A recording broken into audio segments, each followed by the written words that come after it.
Ladies and gentlemen, we are back. Welcome to the Pack That Podcast. I'm Sterl. That is Mace. Before we get into anything, you know what we do around here. Mace, I see we've got Cooper Flag today. What's the story there?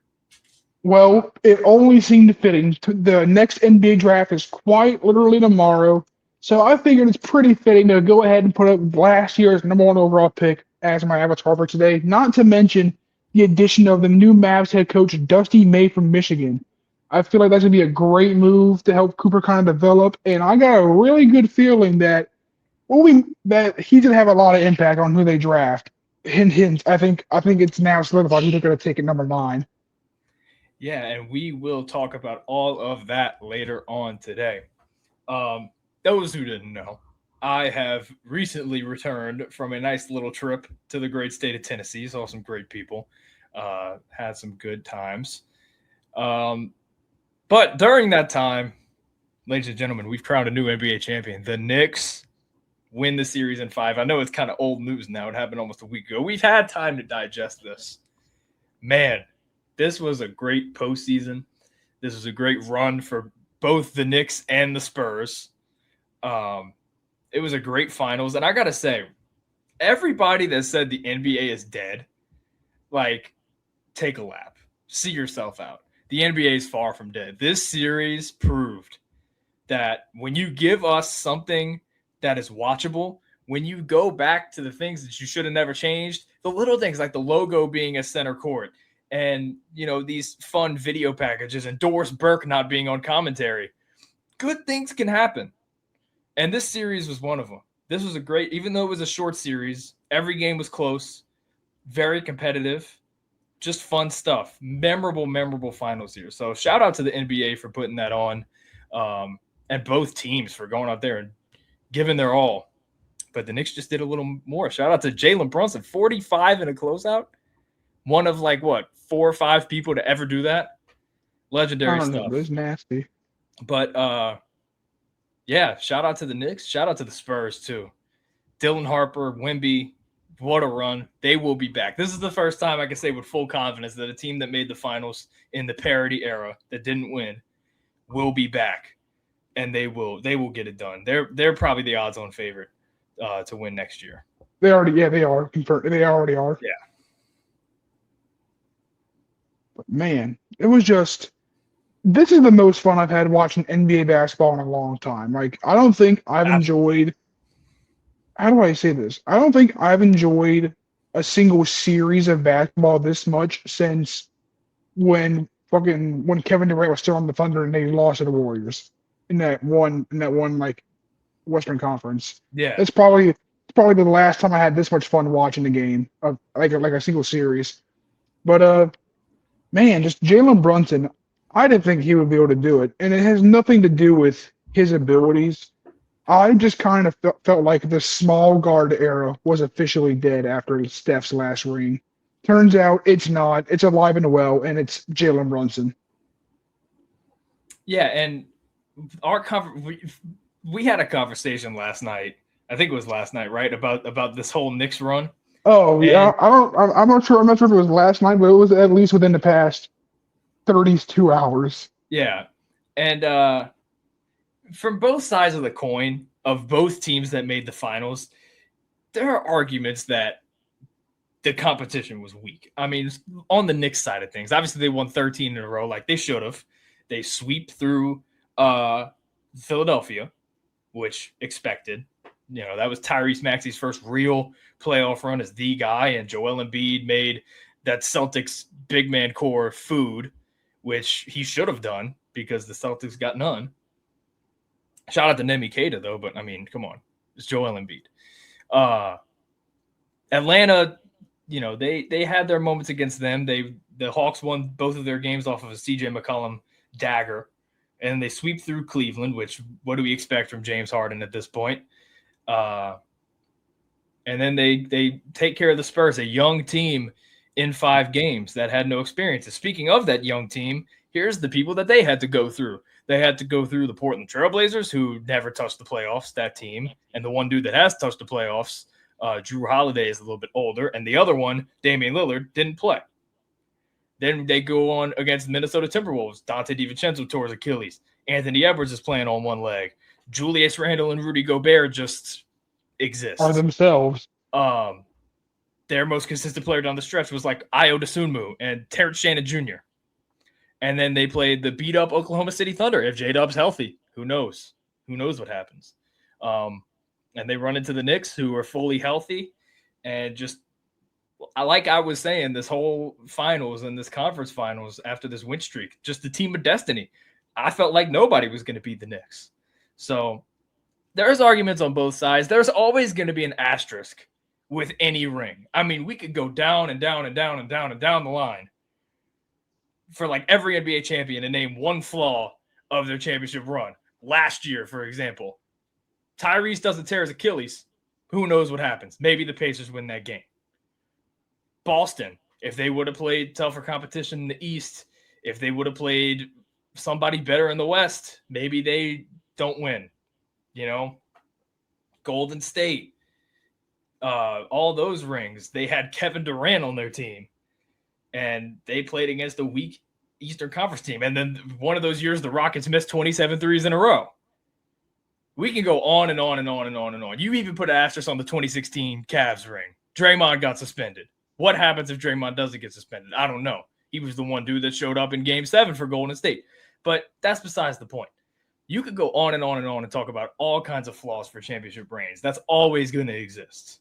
But the main thing is the Knicks had one of the best runs ever, and they run into a great Spurs team that's going to be great for many, many years to come. So shout out to Brunson. Shout out to the Knicks. This was a lot. This was a really fun postseason, man. Like you said, most fun I've had watching basketball, too, in a really long time. I mean, I just can't believe that the Knicks, of all teams, if you would have told me, if you would have told me, not even at the beginning of the season, if you would have told me in February that the Knicks were going to win it, I would have just said no. Just straight up, just no. Was the trophy collector this year, man. You seen that? NBA Cup champ, NBA Cup MVP, Eastern Conference champ, Eastern Conference MVP, Finals champ, Finals MVP, yep. All NBA. He did it all this season. All I can say now is Adam Silver will never let this go. Oh, absolutely not. The fact that this just proved the NBA Cup forever. Dude, the NBA Cup is now going to be a part of the NBA for at least the next 15 years because of this 1 year. Like he's gonna run with this, and that's not necessarily a bad thing. I do like the NBA Cup, but I know there's a lot of people that don't like it. Unfortunately for y'all, it's staying now. It's 100% going to stay. I think it makes the regular season a little bit more competitive. Like you see some of these teams that make it. Like for example, the first time they ran it, the Pelicans. I'll let y'all remember. My Pelicans made it to the semifinals. Got blown out by LeBron and them, but no bad outcome there for me. Yeah, really. And then I don't remember the other ones. Milwaukee won the second time, I know that. And then this year was the Knicks. But I enjoy the Cup, so I'm cool with it staying. Yeah, memorable playoffs. Shout out to the Knicks again. And the parade was fire too. Mikal Bridges also had the greatest Instagram live I think I've ever seen. Yeah, I want that. I think now I'm not really big into politics, but the speech that Mom Donnie gave about like all the Knicks history, dude, that had me fired up. This man mentioned Amari Stoudemire, and I got goosebumps. All right, well, moving past playoff talk, we got huge news this morning regarding the Dallas Mavericks. Their coaching search is officially over. Dusty May, the Michigan Wolverines championship head coach, will be the Dallas Mavericks' next head coach. And isn't it crazy? In the span of 27 months, Dusty May went from being the head coach at Florida Atlantic and now is the coach of the Dallas Mavericks after the hoopla that has been the last 2 years in Dallas. Dude, this has been crazy. Look nice. With Masai Ujiri running things, with Dusty May as head coach, healthy Kyrie coming back, pick number 9, and a generational talent. What do you think about this Dusty May hire? Dude, I think this really just solidifies that they're taking only one player at nine overall at number nine if he's still there. I don't even got to say his name because we're gonna get into that whole segment Yeah, later. But dude, Dusty May as a whole, I'll be honest, I don't know much about his coaching history, but hey, he won a natty with Michigan, so he has some hardware to his name. He definitely has some validity, definitely a good coach. But I'm excited to see how he does because everyone knows it's a whole different game moving up from college to the big leagues, whether it's NCAA to NFL or NCAA to NBA or anything like that. It doesn't matter.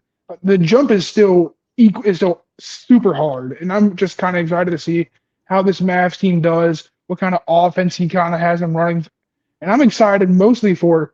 Honestly, I want to see how Kyrie and Cooper pair up if Kyrie doesn't get traded. I hope he doesn't. Like I said earlier, I hope so. Like that duo of him and Flag.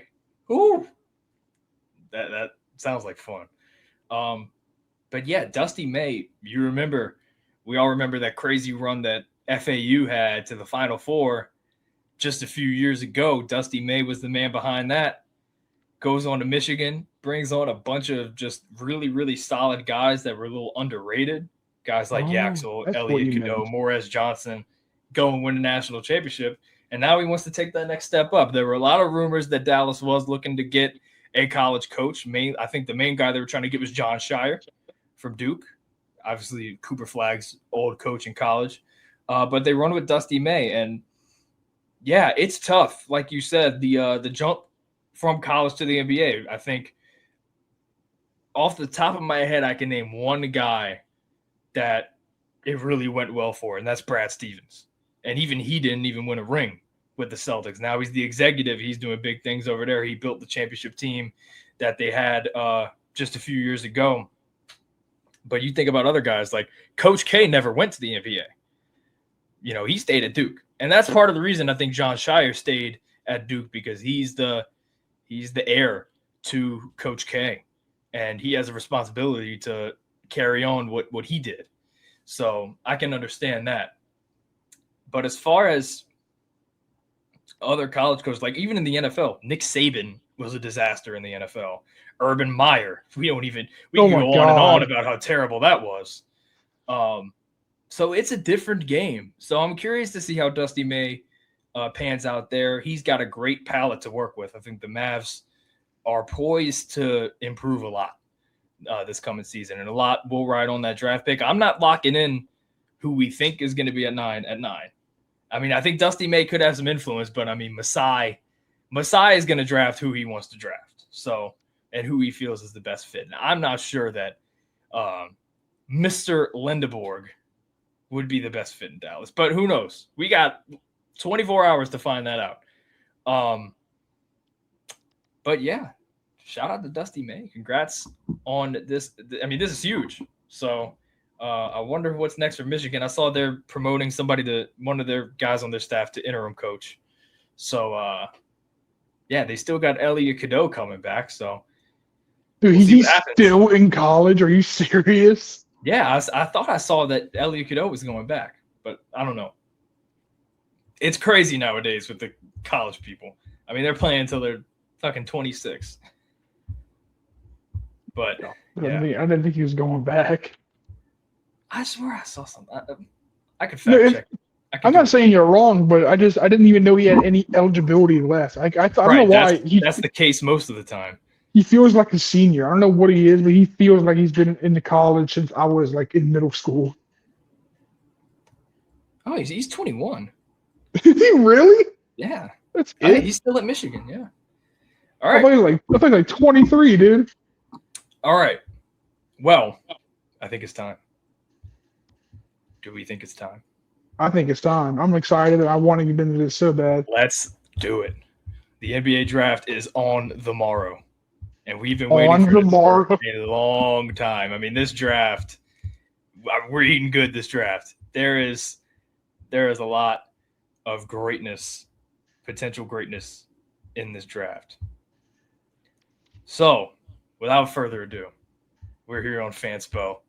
We're about to do our final official NBA mock draft. And the way that we are going to do it, we're going to just alternate. We're going to just make the picks that we feel is good for each team that we represent. Um, do you want to go number one? Do you want me to go number one? I think we both know who the pick is, but Yeah, I think I'm gonna go number one just because I just love this guy. First it overall is pick. I think I wouldn't say guaranteed because I could definitely see a world where they would go somebody like the other guy, but I think the first overall pick is AJ DeBonsa. I mean, a damn near in shoes. I think so. He's without shoes. He's 6'8". I know it's a 6'9", but say with shoes, he's about 6'10". He's essentially the same size that KD was when he first came into the league. And honestly, the skill set isn't that far away. They play pretty similar.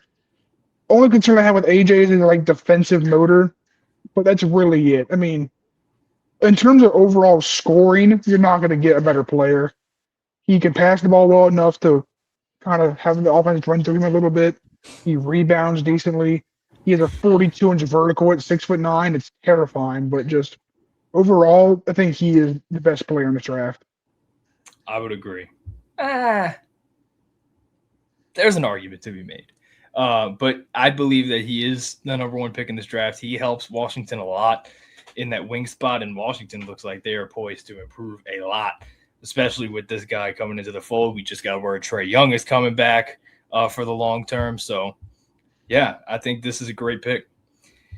Now, here's where things start to get interesting. Now, Mace is going to base his picks off a little bit differently than I am. I'm going to base my picks more so off of, first off, what the rumor mill is saying, what we're hearing from all these teams, and two, well, just what they need. And well, what the rumor mill says that they're going to pick, and what could happen within the team going into next year. And as far as Utah goes, it's looking like Walker Kessler's not going to be back, and they have a lot of guard play. I mean, look from Keontae George to Isaiah Collier to Bryce Sensabaugh. Ace Bailey had some minutes at the two. You got a lot of guys. Cody Williams. So I think picking guard would be a mistake here. Not to mention the fact that there have been rumors, especially because of the fact that this man's father happens to be working with this organization. Not only is he a former player of this organization, but he is in the scouting department. And I think the Utah Jazz go with their next great big man.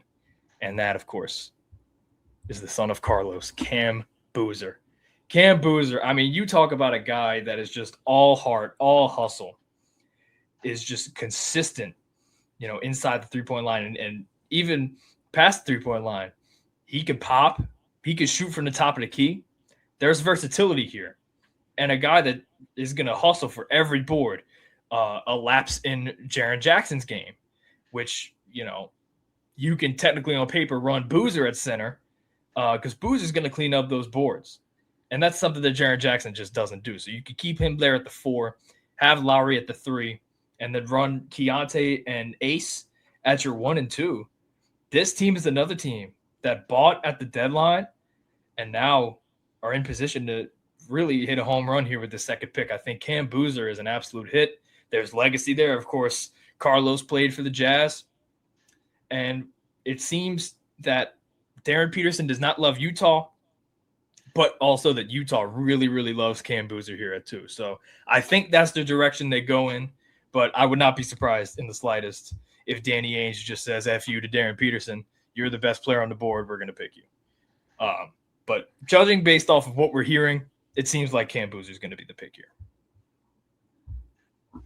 All right, Memphis Grizzlies' third pick. Kind of like how Sterling said, there are some rumors that John Miranda is not coming back next year.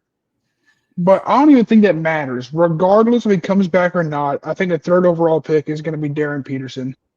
I mean, Darren Peterson is the perfect 2 guard. He can score. He plays good defense. He has those injury concerns, which is one thing I am kind of concerned about, but it's not concerned because I think he'll get hurt.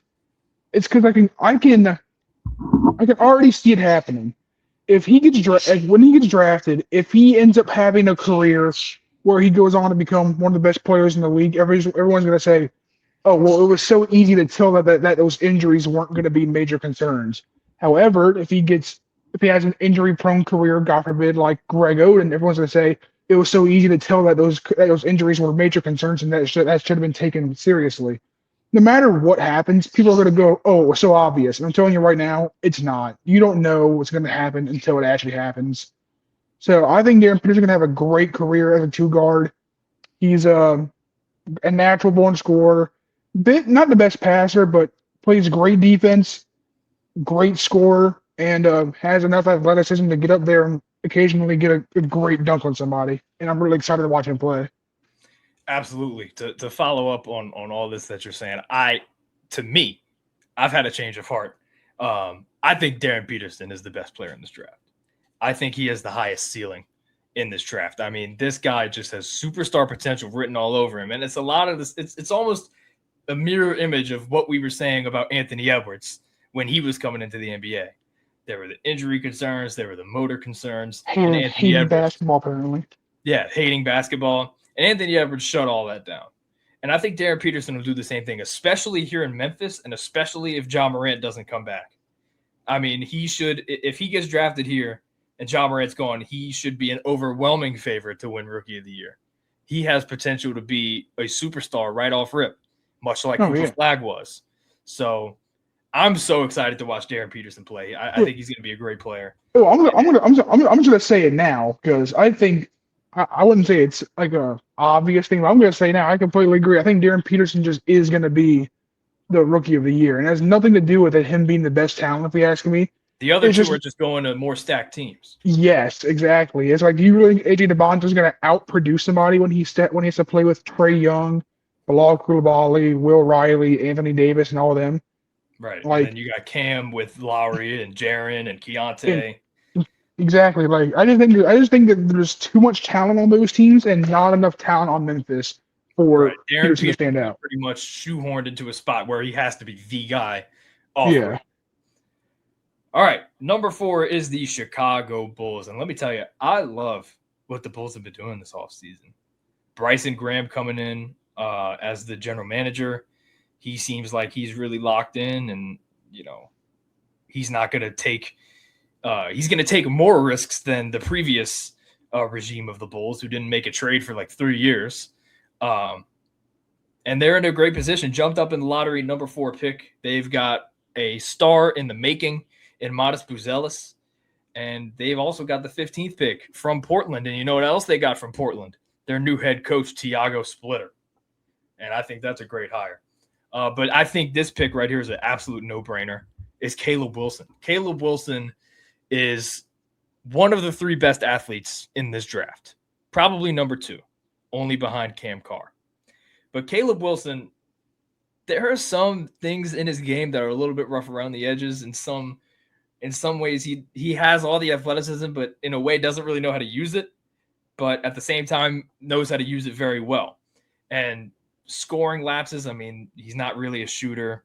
But as a defender, as a guy in the dunker spot, as a guy that can mesh well with Giddey, with Modest, I think this is a home run draft pick. And it fits perfectly of Bryson Graham's mentality when it comes to drafting wing players and 4 type of players to play the 4.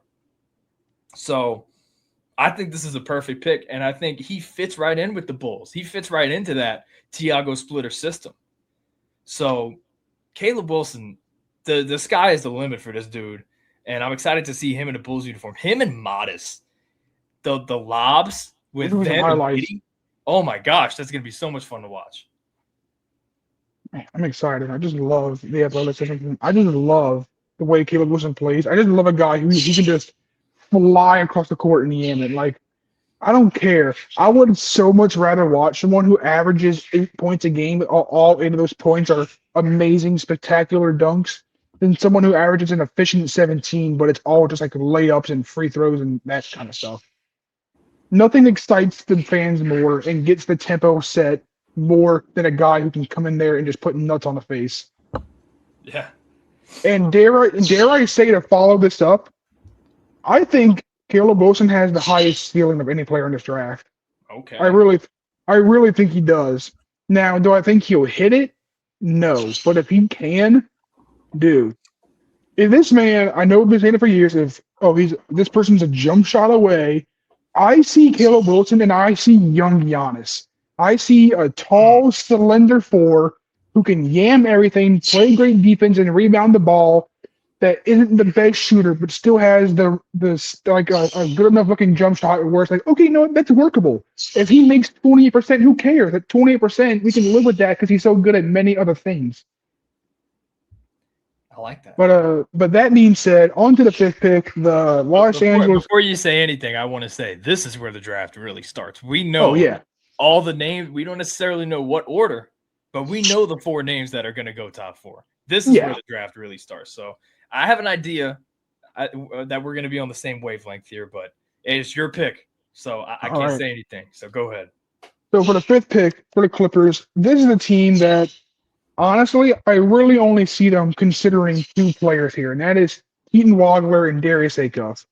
Now, I have strong feelings about both of these players. I'm gonna start with Keaton Wagler. Keaton Wagler, there's no denying, best shooter in the draft, if not at least top three.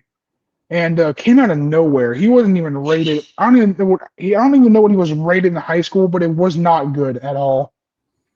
And he comes into college came from out of nowhere, led a great Illinois team, and really just shocked everyone. Good size, 6'6", I believe, and then but besides his shooting, nothing about him really excites me. Like I get he's one of those players where you don't really draft him based on anything except his shooting and his like instinct from shooting, I guess. But Wagner to me is the biggest boomer bust prospect in this draft. He's either going to be really, really good or just really terrible.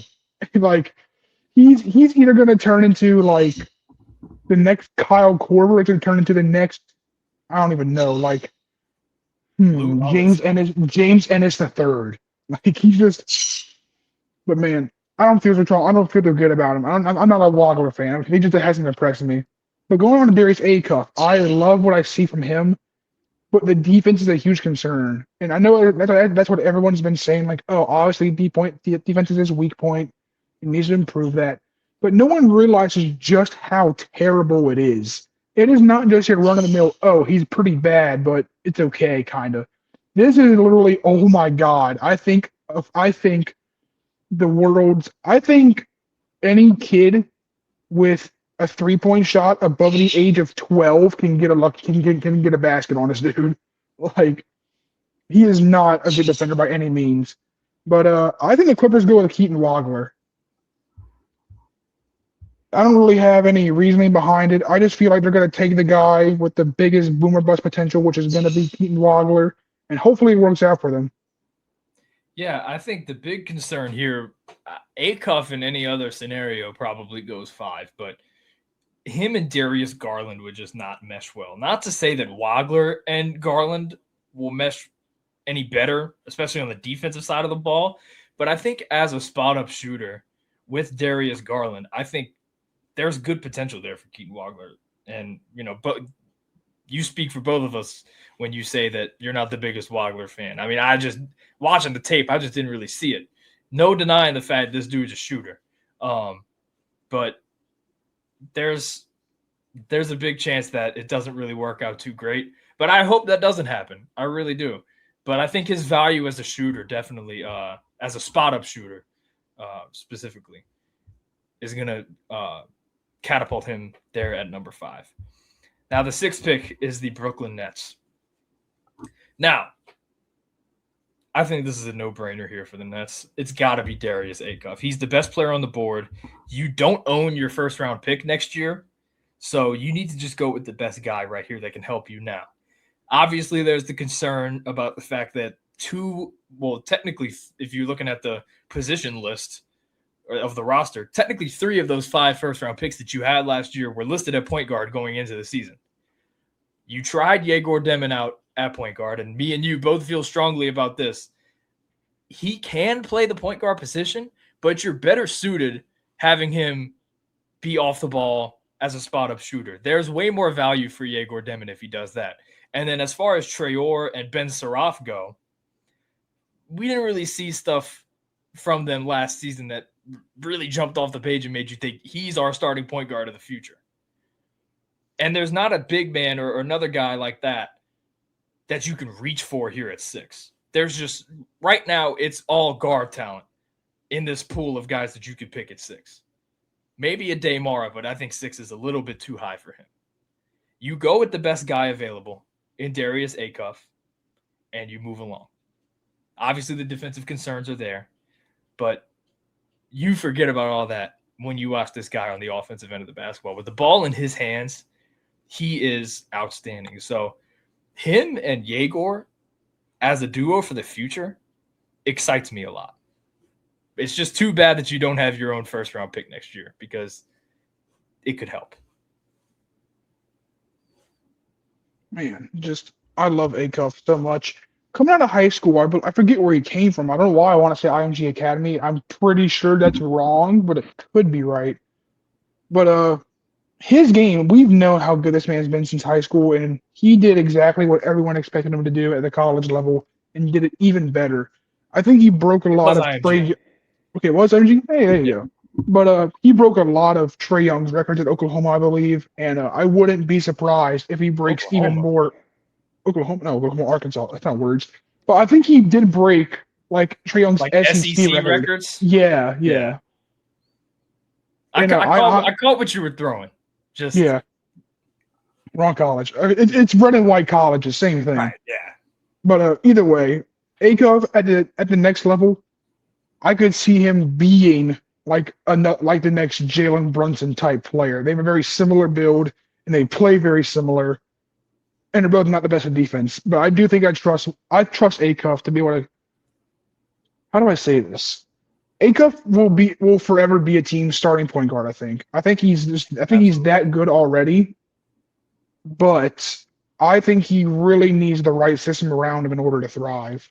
He can't have anyone around him that's too ball dominant. Like I know he's going to the Nets where they have Michael Porter Jr., but if you can get him a team of guys that are just like that don't mind as being catch and shoot players, he could be one of the best players in the league. Absolutely. He's a lot of fun to watch. He's my favorite prospect in this draft, like by a mile. Yeah. Now, let me say this real quick about the Kings. This is where the draft really starts. I think we have a very decent idea of who the top 6 picks are going to be. I think now we really can get interesting here. Yeah. So for the Kings pick, this boils down to 2 people again. I think the only 2 people in consideration is Kingston Flemings and Mikael Brown Jr. Both of them have their pros. Both of them have a few cons. Personally, I think they go with Kingston Flemings. I know he's a little bit undersized. The combine didn't do him too good. People thought even though that thing on the screen right now says 6'4", I believe he officially measured in at 6'2.5", with a 6'3.5" wingspan, which is a little bit which is a way not way, but like it's more undersized than we thought it was going to be. But can't deny he can shoot the ball. He can play make. I mean, the man averaged 16, 5, and 4. So clearly his height's not affecting him too much. He's still getting a decent amount of rebounds even at a small size. He plays great defense. And then my favorite thing about him isn't even the play style. It's his mentality. You can just tell this man loves the game of basketball. Absolutely. And he had one of the hardest quotes I've ever heard. I don't know if you heard it, but he said, my coach told me something that 3 players can have the bad day at the same time. The coach, the best player, and the point guard, and I'm 2 of them. Yeah. So just hearing that, I love that mentality. Yeah, absolutely. I was going to say the same thing. He's just a really, really smart basketball player, and he really does love the game. And I think you put him next to a really skilled big man, which he had in college with Chris Stanak, and now you pair him with Maxime Reynaud with the Kings. The Wemby stopper? That'd be a lot of fun to watch, I think. So I don't know if I'm Sacramento, if I'm picking him here. I think there are a lot of concerns there, but I don't hate it at all, like in the slightest. And by the way, we're going to act like this because I think now we've reached the point where trades can happen here at 8. We're going to act like Giannis doesn't get traded before Tuesday. We're going to act like none of this can happen. There's rumors that the Pelicans are about to help Atlanta again and give them Trey Murphy for their pick back. And that would just be ridiculous, in my opinion. But speaking of Atlanta, They have the eighth pick here, and a lot of different things can happen. We got news yesterday. CJ McCollum is coming back on a 1 year deal. So, in that sense, it does kind of tell me what direction they could go with the draft, going point guard and maybe CJ being a deadline trade or, something like that, or just keeping him for a year to kind of mentor a young guard. But there's also a need there at the center position. You've got Onyeka and who else, right? So I think this definitely is between Michael Brown and Ade Mara. I think if Kingston Flemings is on the board at 8, Atlanta goes with him. But because he's not, I think I'm going to lean Mara here. I mean, you 7'3", can hang with the best of them. Out east, you're going to have a good big man, especially, as a backup. Onyeka did his thing last year. I think Onyeka and Ade Mara play extremely differently. So you have versatility there between your two big men. And in moments, you could play these two guys at the same time because Onyeka can stretch the floor a little bit. That's something Ade Mara really can't do. But the value defensively and just good big man skills, I think he brings that to the table. So I think him at 8 to Atlanta. Again, if Kingston Flemings is on the board, I do think I would rather Kingston Flemings than Michael Brown. I just am thinking from an organizational standpoint, Sacramento might pick Brown because of those concerns. But I do think Flemings is the better player. And if he's on the board here at 8, I do think Atlanta should take him. But if he's not, Sacramento takes him. I think Ade Mara is the pick, which leads us to the Dallas Mavericks. Anything on Mara? Yes, and this is gonna sound. A lot of people might accuse me of being a liar here, but I swear on everything I've ever loved and ever will love. Back when Modest Buzelis was still in Overtime Elite, I did my first ever like really deep dive scouting for some of the players. And at the time, I don't know what it was, but I was like really, I don't know why, I just really thought Ade Mara was going to be in that Ron Holland, Modest Buzelis draft class. Because at the time they were making it seem like he wasn't going to go to college, he was going to do like international or just come here immediately. Well, in my notes app from 2 years ago, 3 years ago now, I think maybe, I promise you, I wrote in my notes projection top 15 pick in NBA draft. And that was before he even played a single second of college ball. And when he first played, he was really bad, and I looked like an idiot. But I cannot wait to be proven right. Because this is the first international big man I've ever scouted. I scouted this man before Wembanyama, and that was like 2 years before the Wembanyama draft. I was on this man's train. I love Ade Mara. Love everything about him, and I cannot wait until this man goes top 15 just so I can laugh in everyone's face who told me I was stupid for trusting the guy. It's gonna happen. But regardless, ninth overall pick. At this point, I would say I'm gonna say a name here. Do not pick him. I'm just saying a name here. At this point, if this is truly how it would go, I would assume Brandon Burries was gone here. But looking at this, we don't have Mikal Brown Jr. going yet. If Mikal Brown Jr. falls, it'll be Mikal Brown Jr. So that's who I would pick. Okay. Because currently we have him not drafted yet. If he falls, he's the pick, 100%. They can run Kyrie kind of at the 2, or maybe Mikal at the 2. But come off the bench, maybe. Yeah, maybe. But either way, Mikal demonstrated he can be a top playmaker. He did have some questionable passing moments at Louisville, but yeah, he kind of got a little bit inconsistent near the end of the season. The field goal percentage wasn't the best, but he did show flashes of being a great shooter, great playmaker. And with his size, he's not undersized at all. He's 6'5". He has NBA size.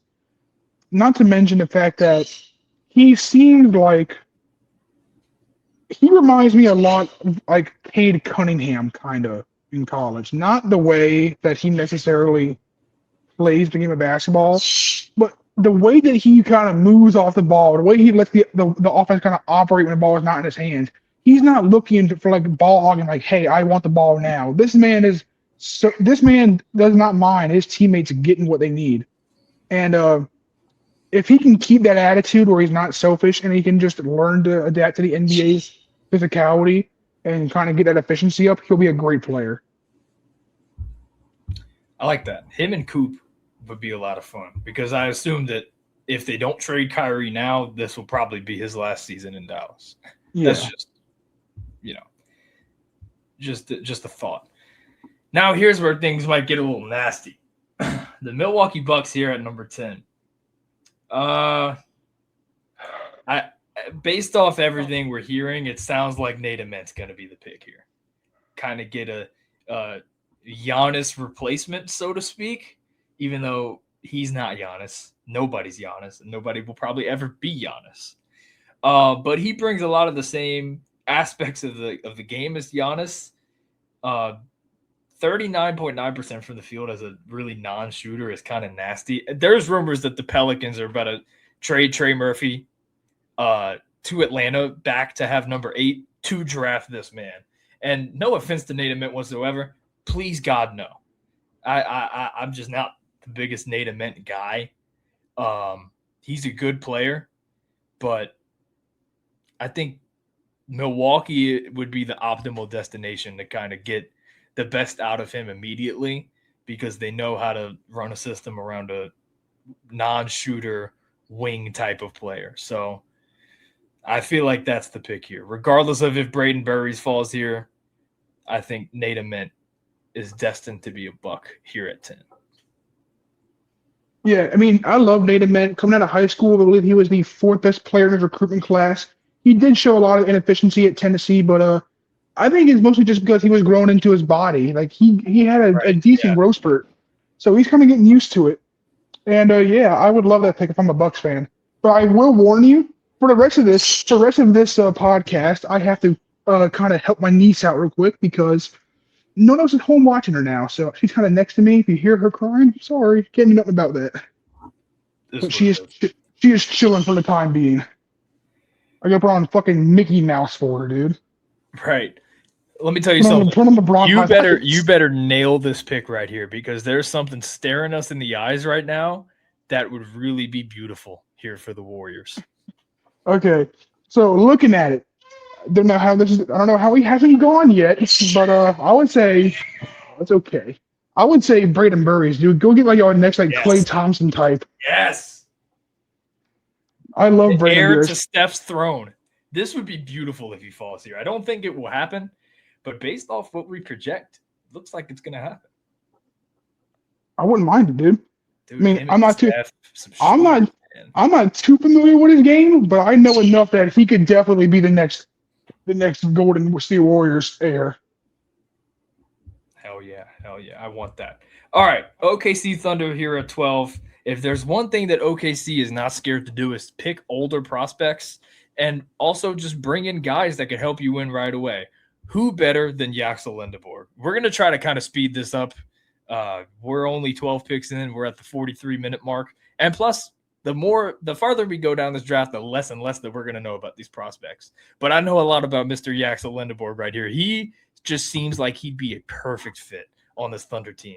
He would fit well with, that locker room environment that is sort of perceived, that is very public because a lot of these guys on the Thunder are very big on social media and they post a lot. And Yaxel is no different. So him and Jared McCain, those TikToks are probably going to be pretty fun.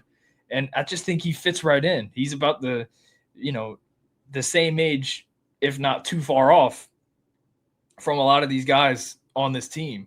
So, him and McCain and Shea, all these guys would fit well together. He's just another great piece off this Thunder bench, and it does look like they're going to lose some guys.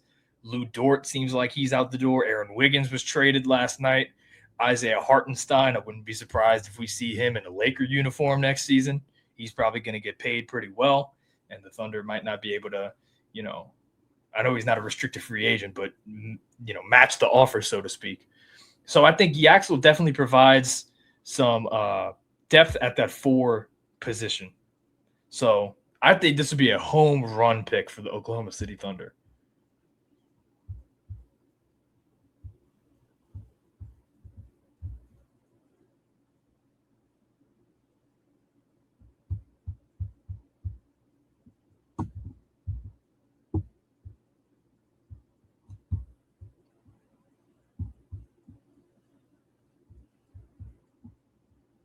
Yeah.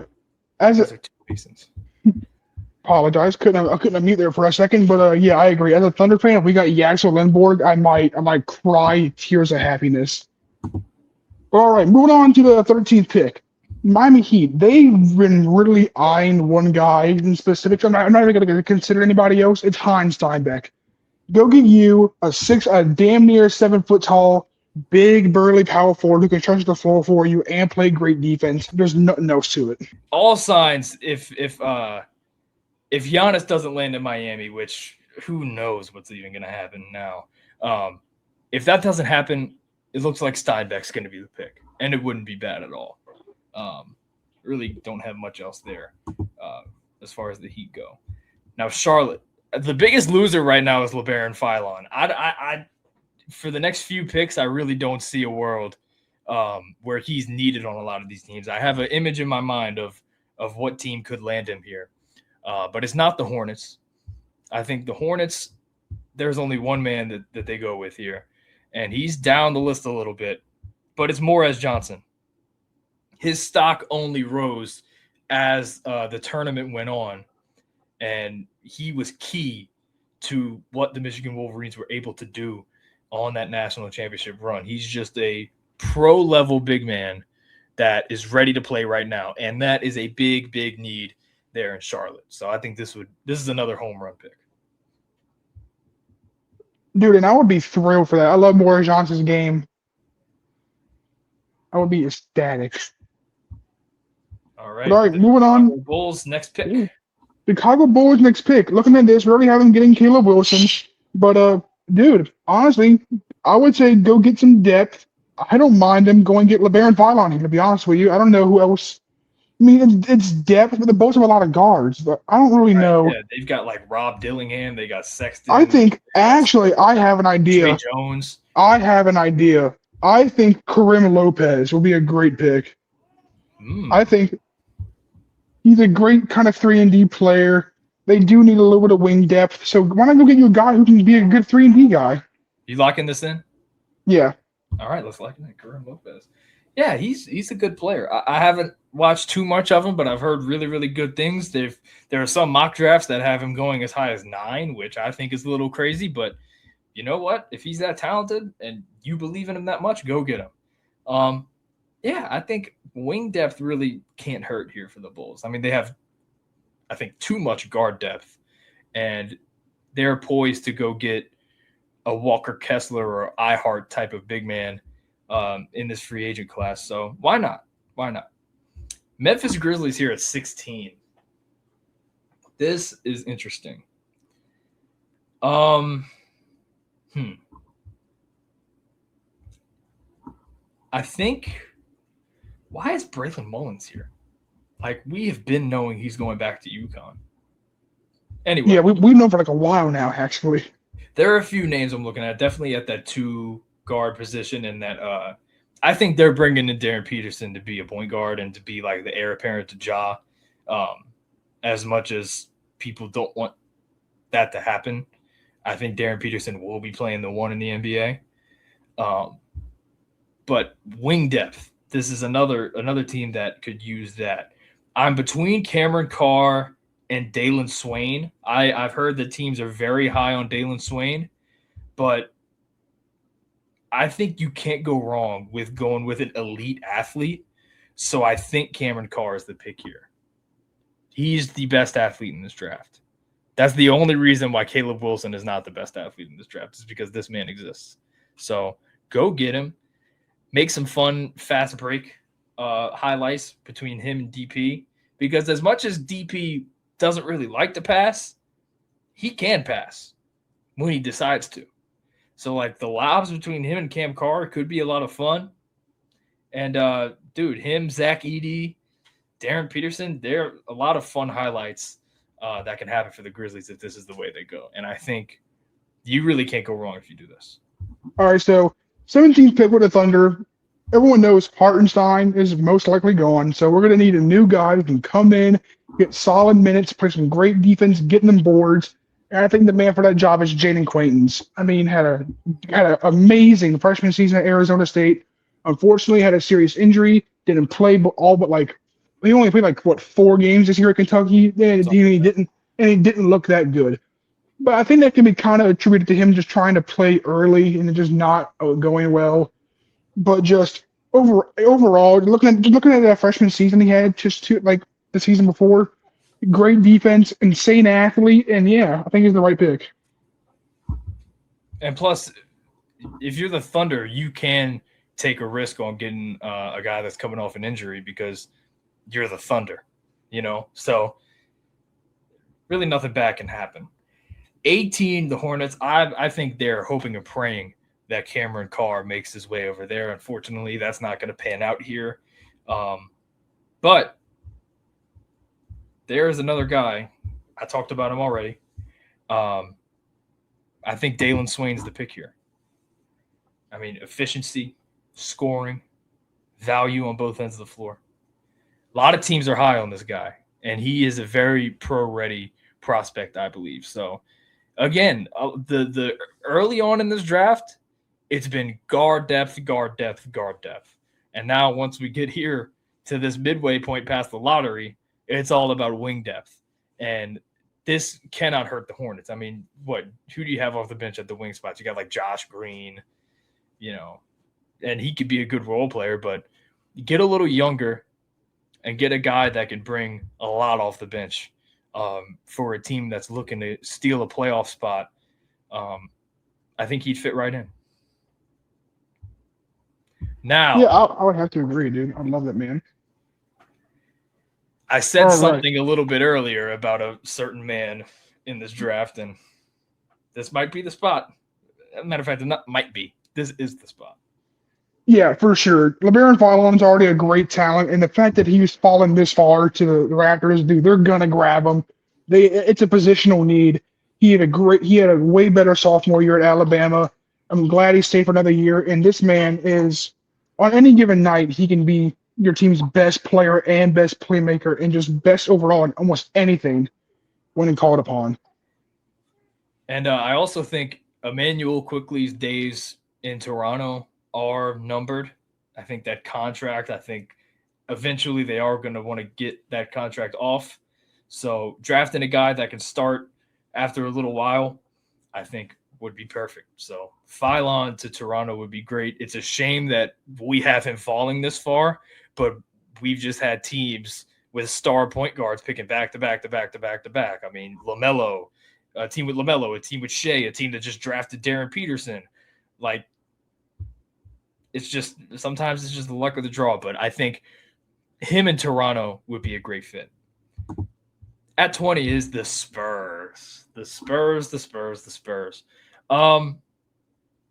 Well, I think in free agency, the main thing they do, everybody's going to say, they need to go get a backup center. Luke Cornett ain't it. Y'all didn't watch the regular season. Cornett was one of the best backup bigs in the league during the regular season. It's just in the playoffs, you look at some guys that he had to guard.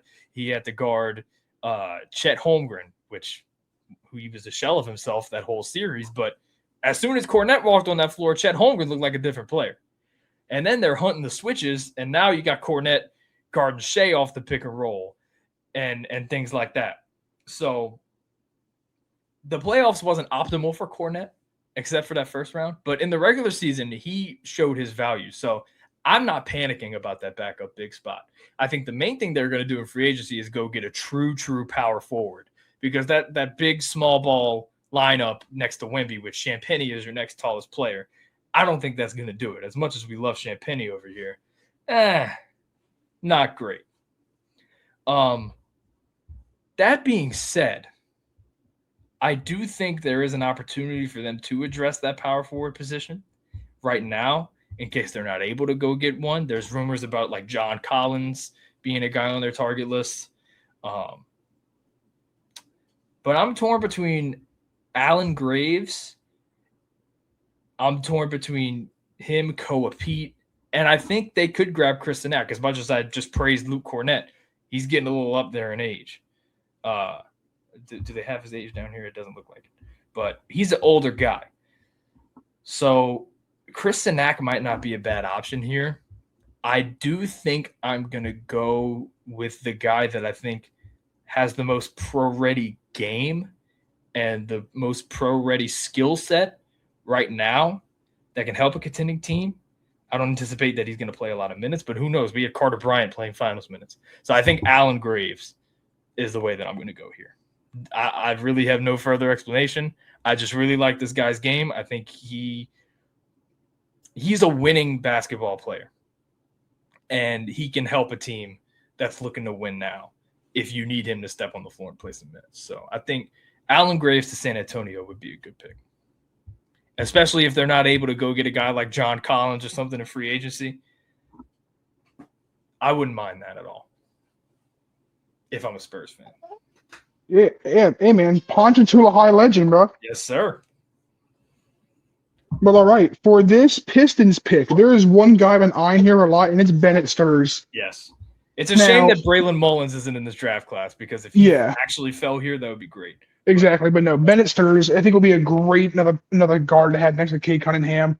He can play make, he can score, he can shoot, and he doesn't even have that bad of size. I think that pick's pretty easy if he's still there. They need a shooter terribly. And if he just comes in just as a spot-up shooter immediately and just a scorer off the bench, that would help them tremendously. All right. Philadelphia. Well, Embiid doesn't have much career left, if we're being honest with each other. He's going to be one of those guys that ends up retiring early, or he's not going to be a Sixer for much longer, at least, because I think they're ready to move on to this new era with Maxey and VJ. And Embiid showed he could still go in the playoffs, but he still ended up getting hurt. But that's because he was getting beat up by the Celtics all series long. So Chris Sinak is an option because of that big man depth that really just wasn't great in that series against the Knicks. We love a Dembona over here. Lord knows we love us some of Dembona. But by the way, fans, something is coming in regards to him. Just wait. Waffo, baby. Wait and find out. So Chris Sinak could be a pick here, but I don't think there's that big of a need because Dembona showed he can hang in a lot of scenarios. Like, he plays some really, really good minutes most of the time. It's just at times he had to guard Karl-Anthony Towns, and, you know, he really can't score the basketball. He can rebound with the best of them. He is a very, very, very good defender off the bench. So I wouldn't panic right now and go back up big. I wouldn't go Chris Sinak. Wait, what? What were you saying? Just the best way I can describe a Dembona is like this: if you need someone to go in a game and get you an offensive rebound, he'll get you an offensive rebound. If you need someone to go in a game and lock up their best player, he'll still get you an offensive rebound somehow. It's like, no matter what he does, he's gonna do one thing, and that's gonna be getting you offensive rebounds. When I watch a Dem play, it's like a much more coordinated Thanasis. And I don't mean that in a bad way. It's just they're both extremely aggressive, and both of them are going to pick up some dumb fouls. But damn it, a Dembona can give you really, really good minutes, and a lot of times you don't get that from Thanasis. So that's that. But Dembona brings a lot of value off the bench defensively and on the boards. So I don't think you need to panic and pick Chris Sinak because you can trust Dembona enough. And not to mention the fact you also have Drummond. And I don't know his contractual situation, but he also put up some decent minutes in the playoffs. So I think you do need depth in that 4 spot. You've got like Barlow. You've got like Justin Edwards, Trendon Watford. But Koa Pete would just be a great addition to this team. The highlight plays, can you imagine? We've already got some amazing highlights between Maxey and VJ, and VJ's an elite athlete. Imagine a 3-on-2 fast break, Tyrese Maxey, VJ, and Koa Pete. That sounds so much fun. Koa Pete, there's concerns about the jump shot. Everybody's always a jump shot away. But Koa Pete has a lot of potential to be. He can play like a Carter Bryant type of role for the Sixers. And Carter Bryant played some great minutes throughout the playoffs and throughout the NBA Finals. So I think Koa Pete brings a lot of the same aspects to the game. And I just think he's a bit more athletic. And, yeah, I think he fits well with this Sixer team. Hey, I love me some Koa Pete, man. But all right, moving on to the Hawks pick. Honestly, we already have them going to get a Damara, so I don't think they're gonna be focusing too much on big man play there. They do need kind of a guard, so I think Christian Anderson's a great pick for them. Again, we apologize. Um, you can hear it. First, we get the bird. Now we got the Yeah, baby. hey, it's all right. She's chill though. She She's is just sitting right chilling. here. She is chilling. Yeah, Christian Anderson. That's a cool pick. That's a cool pick. I don't mind that at all. Again, CJ is probably only going to be there for 1 year at the most. So going to get a really, really good point guard right here, really you can't go wrong with that. New York Knicks here at 24. Now there's one guy that I know for sure that they love at this spot. But now that the Chris Sinak is on the board and there's no guarantee that Mitchell Robinson is going to be back, Chris Sinak can be a direction here. But I do think that if Mitchell Robinson is gone, I think they have a guy in Huck Porty that played decent minutes in the playoffs when he was called upon when guys were in foul trouble. And I think they would kind of stay loyal to that. But one guy that I heard the Knicks love in the spot is one Isaiah Evans from Duke University. Isaiah Evans was a huge part of the success of this Duke team this year. He's a winning basketball player, and you put him on a winning basketball team that again, here we go again with wing depth. Wing depth can't hurt the Knicks. That's one spot they were a little bit lacking. I mean, you look at where they went on the bench. You had Jose Alvarado coming off the bench. You had Deuce McBride coming off the bench. You had Mitchell Robinson off the bench. Not really a lot of wings coming off the bench, if I'm not mistaken. So I think that would be a fantastic pick there. Isaiah Evans, winning player to the reigning champs. Can't go wrong with that. All right, moving on to the Lakers pick. One thing that the Lakers need is consistent big man play, and the best big man left is Chris Sinak. So I think he's a pretty good choice. Plus, he has some great athleticism for Luka to throw lobs to. Luka has already said he wants a big man who can catch lobs. So there you are, bro. And I anticipate that they're going to get iHeart in the offseason. I have a feeling that iHeart's going to be a Laker. So Chris Sinak as a backup to him kind of plays a different game than iHeart does. iHeart is more, he's going to set screens. He's going to get to his spots to shoot floaters. He's not a crazy athlete like that. Chris Sinak is. So that gives them, a fun option on the bench for Luka to throw lobs to, lob threat. Chris Sinak is a good pick there for the Lakers. I think that is the most optimal spot for him to go. 26 is the Denver Nuggets. There is a need for a backup point guard. There's rumors that they're going to shake the team up. Everybody is, a team could trade for anybody except Jokic. So, we'll see what happens there. Nothing ever happens, it seems like. So, that's that. I think Sinak falling to Denver would be cool because Jokic hasn't really had a great backup big. But I think the biggest thing is backup guard play. Christian Anderson would have been an amazing option for them. But I think now you go with the next best guy, and that would be Ibuka Ikori from Stanford. Freshman, showed some great scoring ability at his size. And, him and Jokic, that game could be very fun. And he's got one of the better, scoring guards in the league in Jamal Murray to learn from if he's still on the team. So this would be a good option here for the Nuggets. Boston is a team that may not have this pick come Tuesday. All right, moving on to the Celtics. I'm not even quite sure who I pick here. There's a lot of the players they're showing right here. I don't even believe are still in the draft. They're showing Braylon Mullins, Thomas Hall.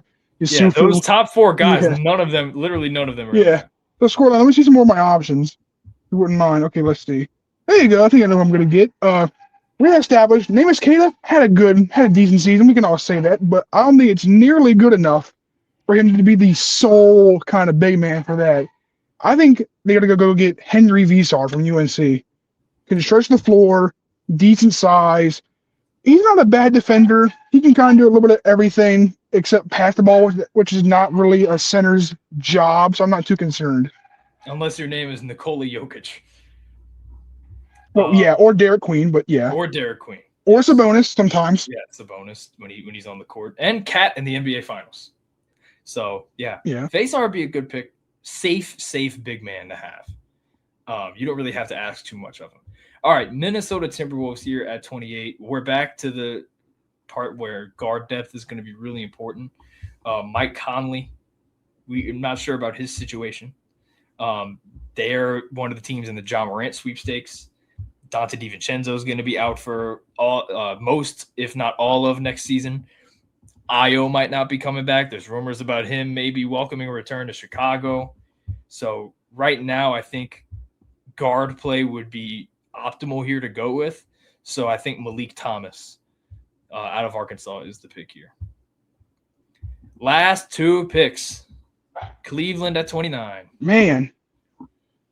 And I'm looking at this, and honestly, I don't even know who I would pick here from the Cavs. I think there's a lot of good players, but man, I'm really thinking of one player here, and it's just a little bit of depth. I would go with Joshua Jefferson. Yeah, that's the right pick.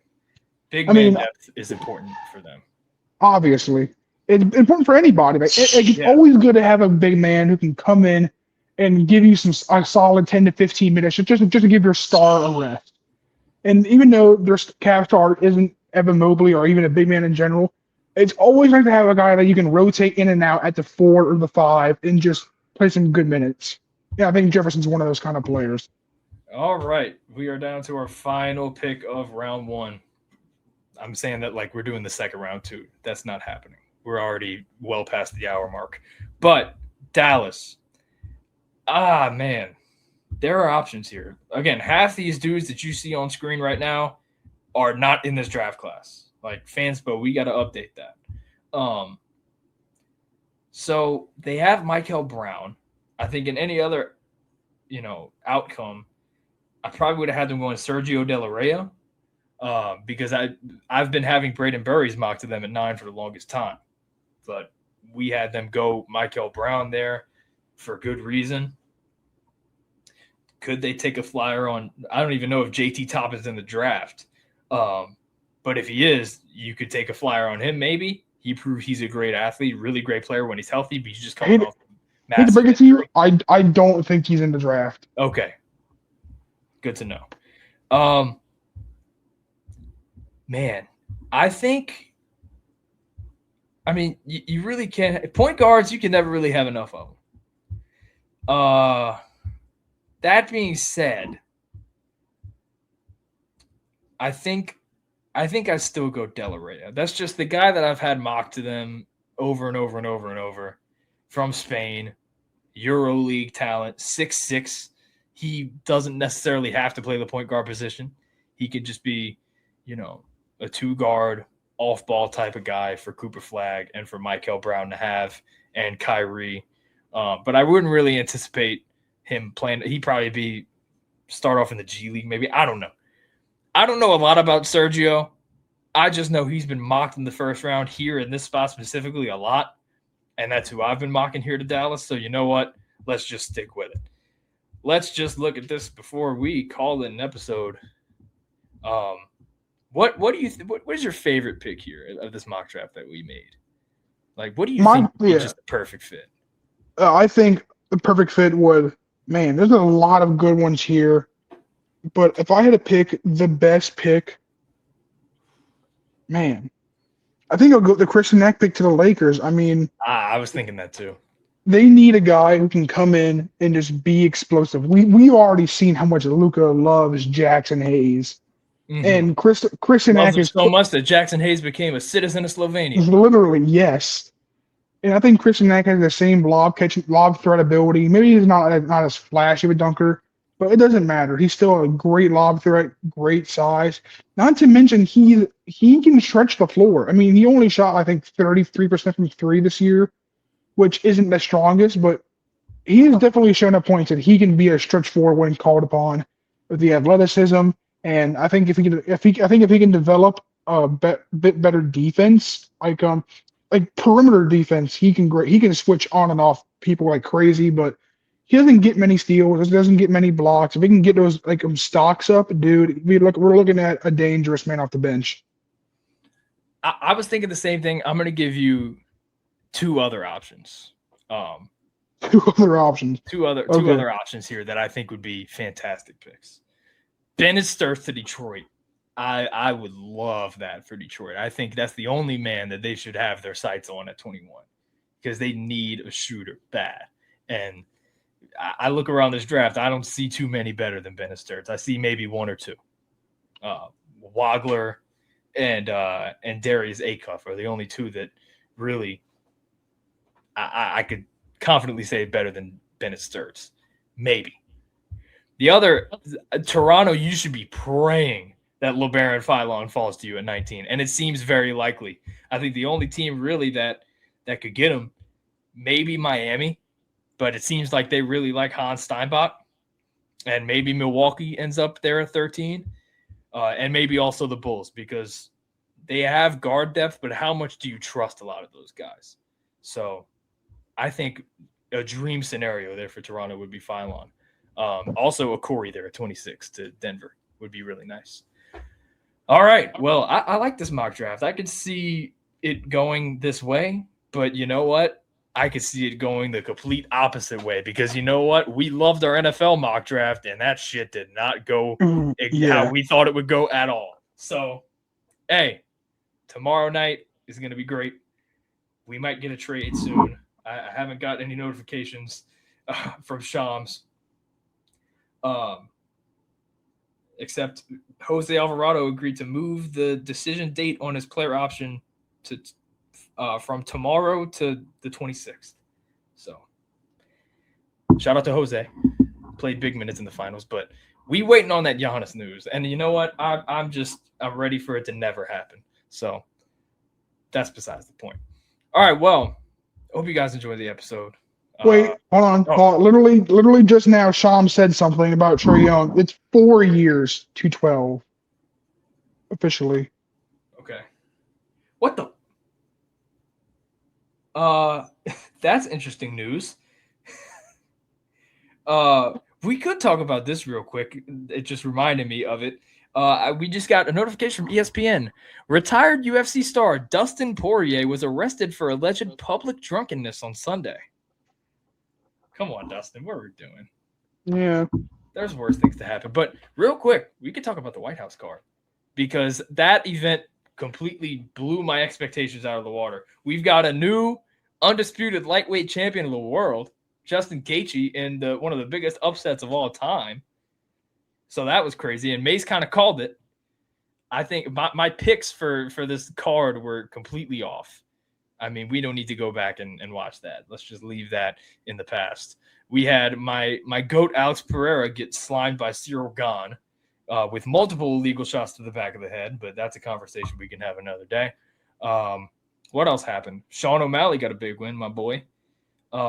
We had Gaethje almost broke his neck celebrating. Yeah. We had some of the greatest entrances of all time. I mean, people are going to say what they want to say about the political state of the world, and we don't really need to get into all that. But one thing that you will admit is that this was one of the coolest things ever. I mean, the White House as a backdrop to Justin Gaethje pulling off the upset of a lifetime. I mean, that's poetic right there. That's the type of shit movies are made of. So shout out to Gaethje. And he's not retiring. He's going to defend the belt, just not against Taporia because Taporia quit on the stool. Did you see what Dana White said that Trump told him during one of the fight walkouts? What? I forgot who it was. But according to Dana White, he's sitting next to Trump, and Dana White, for some reason, said, it would be terrible if we died in a terrorist attack right now. And you know what Trump said? We all got to die someday. Oh, I did see that. And Dana White just goes, what the That's a wild thing to say. First of all, why would you put that idea out in the world? And second of all, what do you mean we gotta die somehow? Hey, do you know something? We were all thinking it at some point. I remember in the last episode I said I have a bad feeling about this event. Yeah. I always think worst case scenario that could happen. The bad feeling was that Alex Pereira didn't win. Oh man. Moving up to heavyweight might have been a mistake. The next fight I want to see is him versus Herb Dean. Oh my god. I want to see him versus Josh Hogan. Josh Hogan had some Michelle interesting things to Obama. say. Yeah. He has some very interesting things to say after the fight. Sean O'Malley called out Peter Yan. Peter Yan! John. Michael Chandler, time to retire, buddy. That McGregor fight ain't happening.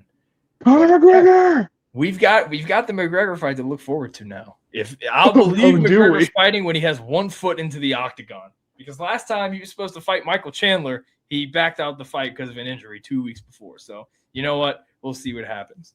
But yeah, that was White House card was a great card. I think it was the first event ever where literally every fight ended in a knockout. It was. So that was cool. All right. Well, I think we've now touched them all. So thank you for listening. Hope you enjoyed the episode. If you did, if you're on the YouTube, leave a like, subscribe. If you're new, if you're on the audio platforms, you probably should have been on the YouTube for this episode. Probably should have warned you beforehand, but you know what? You made it this far anyway. So thank you for listening. Follow us, heart us, do all the things you can to support, and we will see you guys next time. This will probably be one of our last NBA episodes for a while. Because the beautiful thing about the NBA is we get past the finals immediately. It's draft time. We'll recap the draft. We'll have free agency. And then the NFL will pretty much take our attention back. So I'm sorry. Are we just not going to pay attention to Summer League? That could work too. But we got time for that. That'll be a brief type of thing. But expect short episodes between now and September.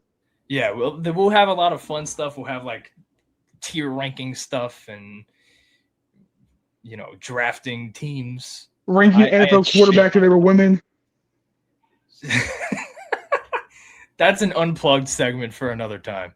I wish I still had that presentation. That was great. All right. Well, thank you for listening again, and we will see you guys next time. Peace, y'all.